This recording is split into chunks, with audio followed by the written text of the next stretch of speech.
உள்துறையால் வந்து டார்கெட் செய்யப்படக்கூடிய விஷயமாக இருக்கிறது. நீங்கள் நம்ம போன நேர்காணலில் பேசணும், அந்த டாஸ்மாக் சம்மந்தப்பட்ட அந்த எஃப்ஐஆர்லாம் வந்து தாக்கல் பண்ண சொல்லி நீதிமன்றம் வந்து உத்தரவு கொடுத்திருந்தாரு. இன்றைக்கி அதுக்கேற்ப நாளை மறுநாள் தீர்ப்பு வரப்போகுதுன்னு பொழுது இது வந்து செந்தில் பாலாஜி, முத்துசாமி, முதலமைச்சர், துணை முதலமைச்சர் இல்லை ஜாஃபர் சாதிக் போல் வந்து ரொம்ப எளிமையாக வெளியில் வந்துடுவாங்களா, பணத்தை வந்து வாரி இறைச்சி ஏதாவது ஒரு வேலையை பார்த்துருப்பாங்களா அப்படின்னாக்கா அதிகப்படியாக அந்த மாதிரி ஜாஃபர் சாதிக் மாதிரி தப்பிப்பதற்கான வாய்ப்பு இல்லை.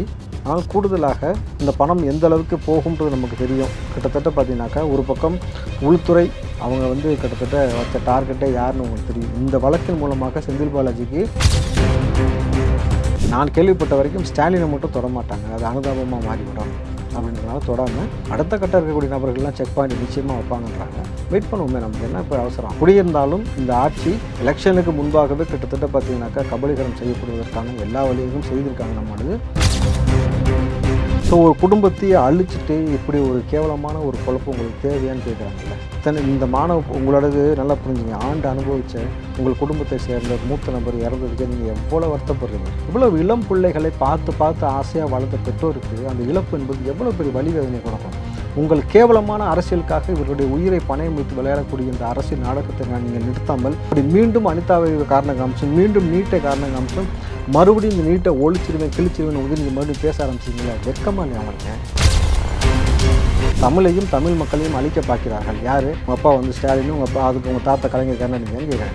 தமிழையும் தமிழனையும் எவன் ஒழிப்பான்? நீங்கள் தான் தமிழன் இல்லை, நீங்கள் தான் வந்து ஒழிச்சிருக்கீங்கன்ற மாதிரி தான் நான் பார்க்குறேன். நீங்கள் உங்களுடைய வருகைக்கு பின்னாடி தான் ஒட்டுமொத்தமாக தமிழ் சமூகத்துடைய பிரச்சனையே இங்கே தலைகளாச்சு.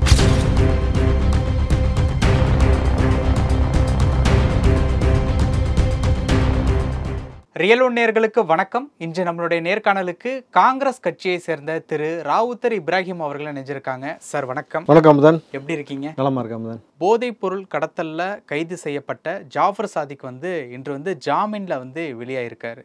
இவர் இப்படி ஆயிடுவார், சிறையிலே தான் இவருடைய வாழ்க்கை அப்படின்ட்டு பல செய்திகள் வந்து நம்ம கேள்விப்பட முடிஞ்சுது. ஆனால் இன்னைக்கு ஜாமீன்ல வெளியில் வந்திருக்காரு அப்படிங்கிற ஒரு செய்தியை எப்படி நம்ம புரிஞ்சுக்கலாம்? உள்ளபடி திமுகவில் உள்ள பல நபர்கள் கொண்டாட்டத்தில் ஈடுபடுவார்கள். அது அப்படி தான் ஃபஸ்ட்டு புரிஞ்சுக்கணும். ஏன்னாக்கா இவனை சாதாரண ஜாஃபர் சாதிக்னு சொல்ல முடியாது. சர்வதேச போதை கடத்தல் மன்னன், அவனுக்கு பேரே அப்படி தான் இருந்துச்சு. அந்த மன்னனுக்கு இன்றைக்கி வந்து ஜாமீன் கிடச்சிருக்குனாக்கா அதற்குள்ளே எவ்வளோ மாமன்னர்கள் இறங்கி வேலை செஞ்சுருப்பாங்க. புரியுதா உங்களுக்கு? இப்போ பல மாமன்னர்களுடைய வேலையை தொடர்ந்து தான் இந்த ஜாமீன்லாம் வந்து ரொம்ப எளிமையாக கிடைக்கப்படுகிறது. நமது இது எப்படி சாத்தியப்படுகிறது தமிழ்நாட்டில்ன்றதை எனக்கு புரியவே கிடையாது. சர்வதேச நாடுகளில் ஒருத்தன் போதைப் பொருள் கடத்திட்டு, அதுவும் பார்த்தீங்கன்னாக்கா உலகளாவியலாக இன்டர்நேஷ்னல் லெவலில் ஒருத்தன் போதைப் பொருளை கடத்திட்டு ஜாமீன் பெறுவது என்பது சாத்தியமே கிடையாது. அங்கெல்லாம் நான் பெயில். கிட்டத்தட்ட வந்து பார்த்தீங்கன்னாக்கா நீங்கள் கஞ்சா வச்சுருந்தீங்க, ஹெராயின் இத்தனை கிராமுக்கு மேலே வச்சுருந்தீங்க அப்படின்ற மாதிரி கணக்கு இருந்தாலே உங்களுக்கு வந்து நான் பெயிலுன்னு சொல்கிறாங்க. எப்படி டன் கணக்கில் வந்து ஏற்றுமதி படுத்தின ஒருத்த நபருக்கு வந்து நீதிமன்றம் வந்து ஜாமீன் கொடுக்குதுனாக்கா இது எந்த மாதிரியான விஷயத்தை வந்து இங்கே தமிழ்நாட்டு மக்களுக்கு இந்த நீதி வந்து உங்களுக்கு வந்து பறைசாற்றுதுன்னு ஒரு விஷயம் இருக்குல்ல. எதை எடுத்து இவர்கள் கூட வருகிறார்கள் இந்த சமூகத்திற்கு? அப்போ நீ எதை செஞ்சாலும் பிராண்டாக செஞ்சுட்டேன்னா உனக்கான வழிவகையெல்லாம் ஈஸியாக கிடச்சிரும்ன்றதை வந்து முன்னுதாரணமாக எடுத்து வைக்கிறார்களான்னு இங்கே ஒரு கேள்வி எழுப்பப்படுகிறது இல்லை மக்கள் மத்தியில். இது ரொம்ப சாதாரணமாக கடந்து போக முடியாது. ஏன்னாக்கா ஜாஃபர் சாதிக் என்றக்கூடிய நபர் வந்து இன்னொரு செந்தில் பாலாஜி. கிட்டத்தட்ட பார்த்திங்கன்னா திமுகவின் இன்னொரு செந்தில் பாலாஜி தான் ஜாஃபர் சாதிக். ஏன்னா பணத்தை வந்து மூட்டையாக சேமித்து கொண்டு வந்து கொடுக்கக்கூடிய ஒரு மிகப்பெரிய ஆற்றலை செந்தில் பாலாஜிக்கு தெரியும். 10 ரூபாயில் ஆரம்பிச்சு இன்றைக்கி 20 ரூபாயில் போய் எப்படிலாம் கொண்டு வராரு. அந்த மணல் மாஃபியா கரிகாலன் குரூப்போடைய கேங்ஸ்டர்ஸ்லாம் வந்து எந்தளவுக்கு வந்து அண்ணன் கூட இருந்தாங்க பேசினாங்கன்ற பல தகவல்கள்லாம் ஏற்பட்டுச்சு. இன்றைக்கு அதுபோல் வந்து சர்வதேச லெவலில் ஒருத்தன் வந்து கடத்தி 2000 கோடிக்கு வரைக்கும் ரொம்ப சர்வசாதாரணமாக வந்து வருவாய் ஈற்றிய ஒரு நபர் வந்து அந்த பணத்தை எங்கே வைத்திருப்பான், யார்கிட்ட கொடுத்து வச்சுருப்பான், அந்த பணத்தில் சிந்தினது செதறினது எவ்வளவு இந்த முறை அவனுக்காக வேலை செஞ்சுருக்கும், எந்த அளவுக்கு வந்து பணம் பாதாளம் வரை பாகின்றாங்கல்ல அந்த மாதிரி எவ்வளோ பாஞ்சது, என்ன ஆச்சு, எப்படி இவன் எளிமையாக வெளியில் வர முடிகிறது என்பது தான் இங்கே வந்து உள்ளபடி வந்து ஒரு பெரிய ஒரு கேள்விக்குறியாக இருக்குது. ஏன்னா ஒரு போக்சோ மற்றும் குண்டாஸ் வழக்கில் வந்து கைது செய்யக்கூடிய நபர்களுக்கு 20 ஆண்டு கால கடுங்காவல் தண்டனை, இடையில வந்து பெயில் கிடைக்கக்கூடாது என்பது சட்ட விதிமுறை. ஆனால் தமிழ்நாட்டில் அதிகமான போக்சோ வழக்கில் கைது செய்யப்பட்ட நபர்களும் அதே மாதிரி நீங்கள் பார்த்தீங்கன்னா குண்டாஸில் கைது செய்யப்பட்ட நபர்களும் ரொம்ப ஈஸியாக உலாவிட்டு இருக்காங்க ஊருக்குள்ளே. அதற்கு இன்னொரு உதாரணமும் ஜாஃபர் சாதிக் தான். ஞானசேகரன், ஜாஃபர் சாதிக் 2 பேருமே பெரிய உதாரணம். இவர்கள் 2 பேருமேலே பார்த்தீங்கன்னாக்கா வழக்குகள் இதே மாதிரி குண்டாஸ் வழக்குகள் இருக்குது. குண்டாஸ் வழக்குகள் பெறப்பட்ட இந்த நபர்கள் வந்து ஏற்கனவே போலி போலி பாஸ்போர்ட் மூலமாக சர்வதேச நாடுகளுக்கு போனால் வந்தான்னு சொல்லி அதில் கைது செய்யப்பட்டு பல வழக்குகள் இருக்கக்கூடிய ஜாஃபர் சாதிக் திமுகவில் அயலக அணி பிரிவில் வந்து மிக முக்கிய பங்காற்றி திமுக தலைமை வரைக்கும் நெருக்கமாக இருந்து அவன் வந்து அரசியல் மட்டும் இல்லாமல் சினிமாவிலும் பெரிய ஜாம்பவான கோலூற்றப்பட்டான். கிட்டத்தட்ட உதயநிதி அவர்களுக்கு வந்து மிக நெருக்கமாக இருந்திருக்கிறான். முதல்வருக்கும் உதயநிதி அவர்களுக்கும் ஒரு செக்கு கொடுத்துருக்காரு, நம்ம பார்த்துருப்போம் கரெக்டுங்களா. ஒரு கொச்சி ஒரு குல்ஃபின் கொடுத்தான், அது ஞாபகம் இருக்குது அவங்களுக்கு. ஒரு செக்கு, அது எந்த நிதிக்காக கொடுத்திருந்தாலும் எதன் மூலமாக பெறப்பட்ட பணம்னு ஒன்று இருக்குது. அதற்கு பிறகு வந்து கிருத்திகா உதயநிதி எடுக்கக்கூடிய படத்திற்கு இவன் ப்ரொடியூசர்னு சொல்லப்பட்டுச்சு. அதுக்கப்புறம் நம்ம அமீர் அவர்கள் இறைவன் மிகப்பெரியவன்ற அந்த படத்திற்கு அமீரோட வந்து எவ்வளோ நெருக்கமாக இருந்தார் ஜாஃபர் சாதிக். அதை தாண்டி சினிமா துறையில் எல்லா பிரபலத்தோடையும் எவ்வளோ நெருக்கமாக இருந்திருக்கிறாரு. எவ்வளோ நபர்கள் வந்து ஜாஃபர் சாதிக் மூலம் பணியில் நினைச்சிருக்கிறாங்க. செந்தில் பாலாஜியிடம் ஒரு விஷயத்தை போய் கேட்டோம்னா, அண்ணா இந்த விஷயம் செய்யணும்னா கட்சிக்காக வேணும் எடுத்துக்க. அதாவது அந்த என்ன படம், நானும் ரவுடி தான் நினைக்கிறேன், அந்த படத்தில் வந்து ஹீரோயினை கடத்தி வச்சிட்டாங்கன்னு உடனே விஜய் சேதுபதிட்ட போய் கேட்கும்போது பணம் கரெக்டாக இருக்குமா, அப்படியே அள்ளி போட்டு கொண்டு வந்து, டேய் அவன் சொல்கிறது கேட்கடா செல்லம், அப்படியே அள்ளி போட்டு கொண்டு வந்தான்னு சொல்கிறான்ற மாதிரி செந்தில் பாலாஜியும் ஜாஃபர் சாதிக்கும் ஏதாவது ஒன்று கேட்டால் அள்ளி போட்டு எடுத்துகிட்டு போகிற மாதிரி இருந்தாங்க. எவ்வளோ வேணுமோ எடுத்துங்கன்னு சொல்லி கொடுக்கக்கூடிய நபர்களாக இருக்கிறாங்கன்னாக்கா, நேர்மையாக உழைச்சி இதை சம்பாரிச்சிருந்தேன்னா இது உனக்கு சாத்தியப்படுமா நீங்கள் ஒரு கேள்வி இருக்குல்ல. நல்லா புரிஞ்சுக்கோங்க. அடுத்த தலைமுறை பிள்ளைகளில் உள்ளூர்லேருந்து வெளிநாடு வரைக்கும் அவருடைய எதிர்காலத்தை நாசம் செய்து அவனுடைய அறிவை வந்து முடமாக்கக்கூடிய வேலை செய்து அவன் போதை கலாச்சாரத்துக்குள்ளே வந்து அவனை கொண்டு போய் இன்றைக்கி இவ்வளோ பெரிய ஒரு விஷயத்தை நிகழ்த்திருக்கிறானாக்கா, இதில் நம்ம குறிப்பாக வந்து இது எப்படி இவர்களுக்கு ஜாமீன் கிடைக்கிதுன்னு ஒரு விஷயம் இருக்குது. ஆனால் இதில் வந்து கூடுதலாக அண்மை செய்தி ஒன்றை வந்து நம்ம கூட சேர்ந்து பேச வேண்டிய கடமை இருக்குது. சட்டமன்றத்தில் சுகாதாரத்துறை அமைச்சர் ஒரு விஷயத்தை பேசியிருக்கிறாரு. தமிழ்நாட்டில் கடந்த 6 மாதத்தில் கடந்த 6 மாதத்தில் 25,000 பேருக்கு HIV பாசிட்டிவ் உறுதி செய்யப்பட்டுள்ளது தமிழ்நாட்டில். 6 மாதத்தில் 25,000 பேர்ன்றது சாதாரண நம்பர். அது எவ்வளோ பெரிய ஹியூஜ் நம்பர் தெரியுமா. இதற்கு காரணம் வந்து வெறும் பாலியல் ரீதியான இச்சைக்காக போகக்கூடிய விஷயம் மட்டும் கிடையாது. இதை தாண்டி போதை பழக்கம், போதை ஊசிகள் மூலமாக செலுத்தக்கூடியதன் மூலமாக அதிகமாக இந்த மாதிரி HIV பரவக்கூடிய வாய்ப்புகள் அதிகமாக இருக்கிறது. அதற்கு பிறகு டேட்டு போடுவதன் மூலமாகவும் இது பரவுவதற்கான அதிக வாய்ப்பு இருப்பதாக இன்றைக்கி எச்சரிக்கை கொடுத்துருக்குறாங்க. அப்போது ரொம்ப சாதாரணமாக 25,000 பேருக்கு வந்து HIVன்றது உங்களுக்கு என்ன சாதாரண வியாதியா? நல்லா புரிஞ்சுங்க. நீங்கள் பிற நோய்கள் வந்தால், பிற நோய்கள் என்றது அவனை மட்டுமே பாதிக்கும். ஆனால் HIV நோய்ன்றது அடுத்த தலைமுறை வரைக்கும் வந்து நாசம் செய்யக்கூடிய நோயாகும். அவனுக்கு HIV இருக்குது, அந்த தொற்று இருக்குன்னு தெரியாமல் திருமணத்திற்கு பிறகு அவன் வந்து அவனுடைய மனைவியாரோடு இருக்கும்பொழுது அவர்களுக்கு அது பரவுவதற்கு வாய்ப்பு இருக்குது. கருவில் வளரக்கூடிய குழந்தைக்கு பரவக்கூடிய வாய்ப்பு இருக்குது. அவனுடைய எந்த மாதிரியான சூழலில் இது எப்படியெல்லாம் போகுன்றது ஒரு விஷயங்கள். ஸோ எதிர்காலமே பாழாக போகக்கூடிய ஒரு வேலையை ஒருத்தன் செஞ்சுருக்கிறான்.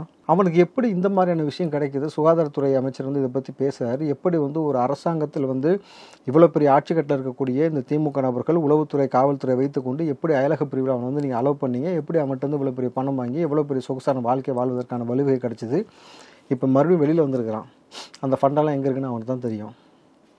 இவ்வளோ நாள் வரைக்கும் அவன் சொகுசாக இருந்தது காரணமே அவனை காப்பாற்றியது கட்சி கிடையாது, அந்த பணம் தான்.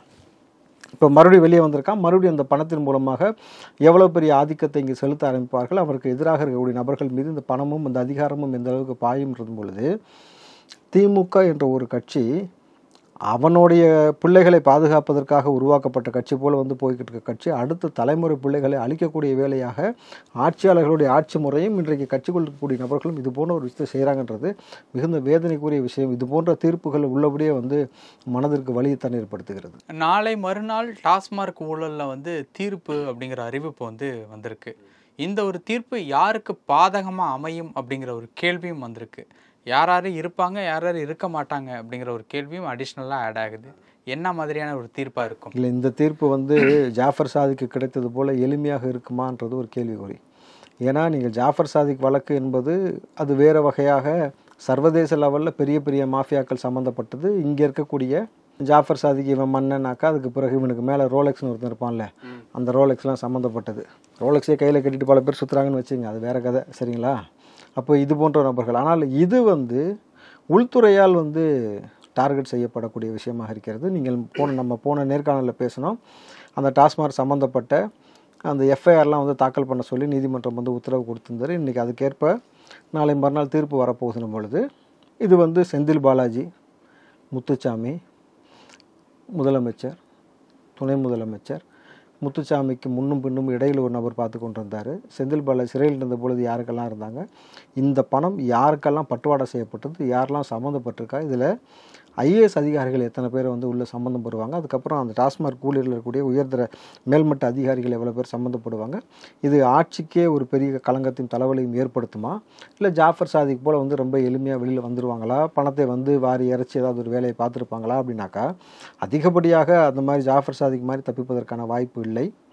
ஆனால் கூடுதலாக இந்த பணம் எந்த அளவுக்கு போகும்ன்றது நமக்கு தெரியும். கிட்டத்தட்ட பார்த்தீங்கன்னாக்கா ஒரு பக்கம் உள்துறை அவங்க வந்து கிட்டத்தட்ட வச்ச டார்கெட்டே யாருன்னு உங்களுக்கு தெரியும். இந்த வழக்கின் மூலமாக செந்தில் பாலாஜிக்கு நம்ம முன்னாடியே பேசியிருக்கிறோம், மிகப்பெரிய நெருக்கடி ஏற்படுத்துவார்கள். அந்த நெருக்கடி செந்தில் பாலாஜி எனக்கும் இதுக்கும் சம்மந்தம் இல்லைன்னு சொல்லிட்டு விலகிற அளவுக்கு இருக்கும். நாளைக்கு செந்தில் பாலாஜி வந்து எதான் சொன்னோம் இல்லையா, ஒன்று அதிமுகவா இல்லை வந்து வேறு ஏதாவது ஒரு முடிவு எடுக்கிறாரான்ற ஒரு நிர்பந்தத்தை ஏற்படுத்தலாம் நிச்சயமாக. ஆனால் இதில் வந்து குறிப்பாக திமுகவை வந்து ஒரு சிலந்தி வலைக்குள் பின்னுவது போல் வந்து சுற்றிலும் பின்னி வச்சுட்டு தான் அதுக்கான விஷயத்தை திறந்து விடுவாங்க. அந்த வலையை தாண்டி யாரும் போக முடியாது. இங்கேருந்து நம்ம பார்க்கும்போது இது தப்பிச்சிட்ட மாதிரி தெரியும். இனிஷியல் ஸ்டேஜில் எலெக்ஷன் நெருங்குற ஸ்டேஜில் மொத்தமாக சாப்டர் க்ளோஸ் பண்ணுறதுக்கான வேலையை தான் செய்வார்கள். ஏன்னா எப்பயுமே குரங்கு குட்டியை விட்டு ஆழம் பார்க்கணுவாங்களே, அதுபோல் வந்து உளவுத்துறையும் சரி உள்துறையும் சரி சில விஷயத்தை அப்படியே லேசாக ஓட விட்டு அதுக்கப்புறம் அடிப்பாங்க. கிட்டத்தட்ட பார்த்திங்கன்னா நாளை மறுநாளுக்கு வரக்கூடிய தீர்ப்பு அது போல தான் இருக்கும். ஓகே, இன்னொரு விஷயம், இப்போது செந்தில் பாலாஜி முத்துசாமி அவர்கள் அமைச்சர்களாக இருந்தாங்க, தலைமை பொறுப்பில் இருக்கக்கூடிய முதல்வர் அவர்களும் துணை முதல்வர்களும் சிக்குவார் அப்படின்னு சொல்கிறது ஆச்சரியமாக இருக்கே. அவர்களுக்கு தெரியாமல் இந்த இவ்வளோ பெரிய ஊழல் நடந்திருக்காது. ரெண்டாவது அந்த பண பரிவர்த்தனை இருக்கு இல்லையா, யாருக்கு போயிருக்குன்னு ஒரு விஷயம் இருக்குல்ல. நீங்கள் டாஸ்மார்க்கில் சட்டவிரோதமாக நீங்கள் மதுன்றது ஒரு பக்கம் இருந்தாலும் இன்னொரு பக்கம் பார்த்தீங்கன்னாக்கா பாட்டிலுக்கு 10 ரூபாய் எக்ஸ்ட்ரா வாங்கினது எத்தனாயிரம் கோடி வரைக்கும் வந்திருக்கு, அந்த காசெல்லாம் எங்கே போயிருக்குன்ற பொழுது பல வகையான விஷயங்கள் இருக்குது. நீங்கள் வெறும் 100 கோடிக்காக டெல்லி என்னாச்சுன்னு உங்களுக்கு தெரியும். அரவிந்த் கெஜ்ரிவால் நிலைமை என்னாச்சு, கைதாச்சு. பாவம் நேற்று தான் அவருடைய மகள் திருமணத்திற்காக வெளியில் வந்து ஒரு குத்தாட்டெல்லாம் போட்டு கொஞ்சம் இப்போ தான் கொஞ்சம் ஆஸ்வாசப்படுறாரு. ஆனால் இந்த திமுக வட்டாரத்தில் வந்து நான் கேள்விப்பட்ட வரைக்கும் ஸ்டாலினை மட்டும் தொடமாட்டாங்க, அது அனுதாபமாக மாறிவிடும் அப்படின்றதுனால தொடாமல் அடுத்த கட்ட இருக்கக்கூடிய நபர்கள்லாம் செக் பாயிண்ட் நிச்சயமாக வைப்பாங்கன்றாங்க. வெயிட் பண்ணுவோமே, நமக்கு என்ன இப்போ அவசரம். எப்படி இருந்தாலும் இந்த ஆட்சி எலெக்ஷனுக்கு முன்பாகவே கிட்டத்தட்ட பார்த்தீங்கன்னாக்கா கபலீகரம் செய்யப்படுவதற்கான எல்லா வழியையும் செய்திருக்காங்க. நம்மளது எதை நீ விதைத்தாயோ அதை நீ அறுவடை செய்வாய்.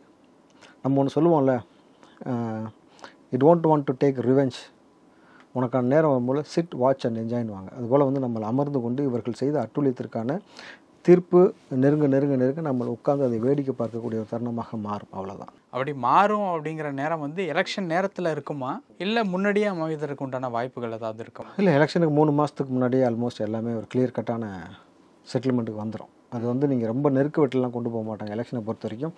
அதையும் இவங்க அனுதாபத்தான் மாற்றுவாங்க. ஏன்னா திடீர்னு நெஞ்சை பிடிச்சிட்டு கீழே படுத்துக்கிறது, பேண்ட்டில் ஒன்றுக்கு போகிறது, இந்த மாதிரி பல காட்சியெல்லாம் செய்கிறாங்கல்ல. அதனால் வந்து அது கூட ஒரு அனுதாபம் மாறிடுன்றதுனால ரொம்ப கிளியர் கட்டாக ஒரு 3 மாதத்துக்கு முன்னாடி, 3லேருந்து 4 மாதத்துக்கு முன்னாடியே கிளியர் கட்டாக எல்லாத்தையும் முடிச்சிருவாங்கன்னு தான் தகவல் இருக்குது. ஓகே, இன்றைக்கி நடந்த சட்டமன்ற விவாதத்தில் வந்து முதலமைச்சர் அவர்களுக்கும் எதிர்க்கட்சி தலைவரான எடப்பாடி பழனிசாமி அவர்களுக்கும் வந்து பயங்கரமான ஒரு வார்த்தை மோதல் வந்து போச்சு.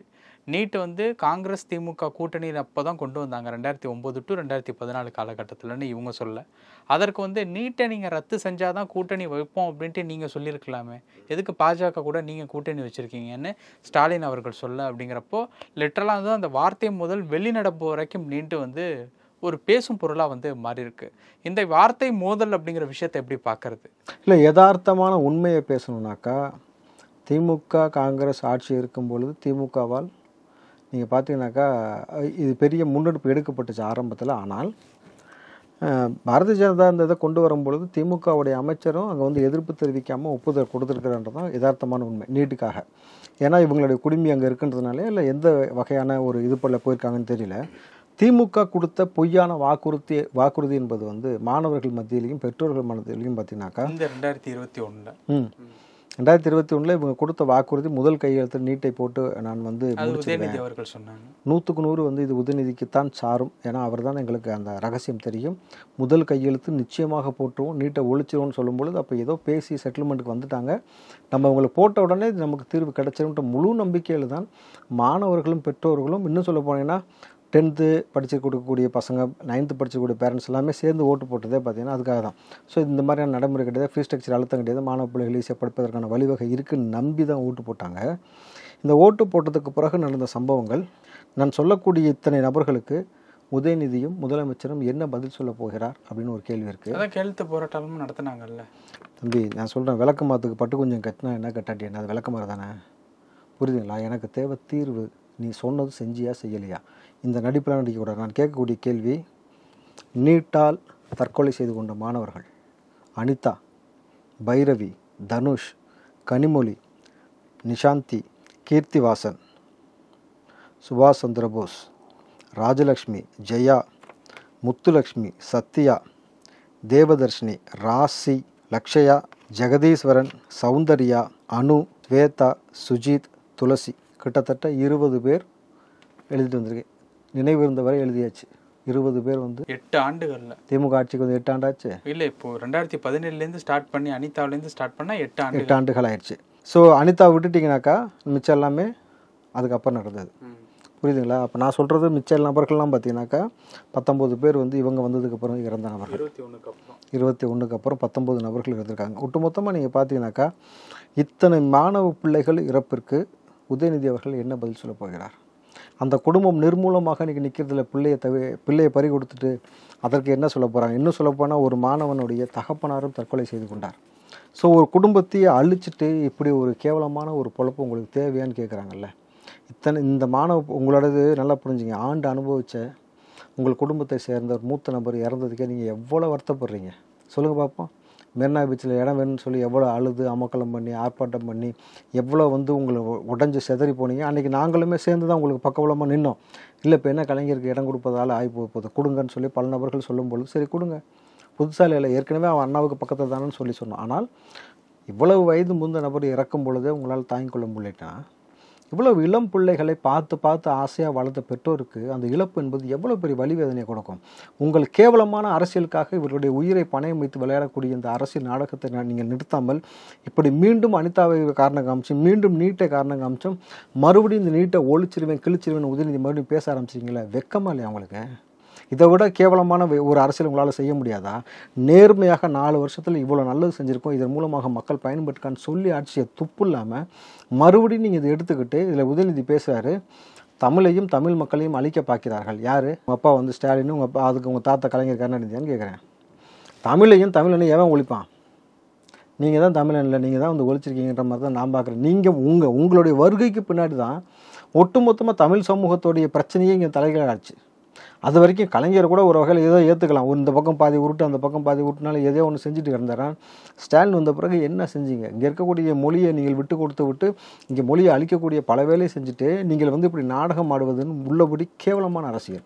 இந்த அரசியலுக்கு நிச்சயமாக 2026 உங்களுக்கு முற்றுப்புள்ளி வைப்பதற்கான வேலையை மக்கள் செய்வார்கள். அதற்கு முன்பாகவே உள்துறையும் சேர்ந்து செய்யும் பொழுது கூடுதலாக விஜய் வந்திருக்கிறார். விஜயோடைய வருகை திமுகவுக்கு நிச்சயமாக திமுகவுடைய ஆட்சி முறைக்கு தவசம் நிச்சயம். இந்த திமுகவுடைய ஆட்சி முறைக்கு அவர் தவசம் செய்யாமல் போகிறதே கிடையாதுன்னு பொழுது நம்ம பொறுத்திருந்து பார்ப்போம். பல விஷயங்கள் பகிர்ந்துக்கிட்டீங்க. நேரத்துக்கு ரொம்ப நன்றி. நன்றி தம்பி.